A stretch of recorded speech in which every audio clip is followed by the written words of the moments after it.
நெற்பயிருக்கு பயன்படுத்தக்கூடிய உயிர் உரங்களில் அசோலா உயிர் உரம் மிக முக்கியமானது. இந்த அசோலா உயிர் உரத்தை நெற்பயிருக்கு எவ்வாறு பயன்படுத்துவது, இதனை நெற்பயிருக்கு இடுவதால் பயிருக்கு என்னென்ன நன்மை என்பதை பற்றி இப்போது பார்ப்போம். இந்த அசோலா என்ற உயிர் உரமானது நீர்நிலைகளில் மிதந்து வளர்ந்து வளரக்கூடிய ஒரு பெரணி வகையை சார்ந்த தாவரமாகும்.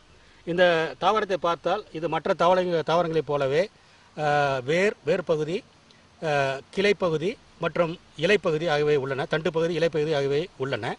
இதன் மேற்புறம் பச்சை நிறமாக இருக்கும். இதில் பச்சை இருப்பதால் இதன் மேற்புறம் பச்சை நிறமாக இருக்கும். இதன் அடிப்புறம் வெண்மையாக இருக்கும்.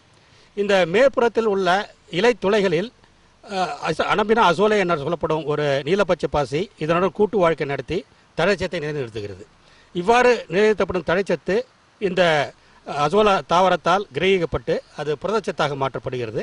இந்த புரதச்சத்து நிறைந்த அசோலாவை நாம் நெற்பயிருக்கு இட்டு அதை மிதித்து விடும்போது இந்த தாவரம் மக்கி இந்த புரதச்சத்தானது மறுபடியும் அமோனியா வடிவில் வெளியிடப்படுகிறது.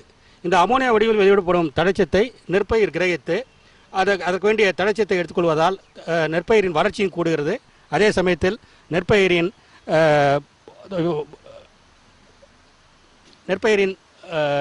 விளைச்சலும் அதிகரிக்கின்றது.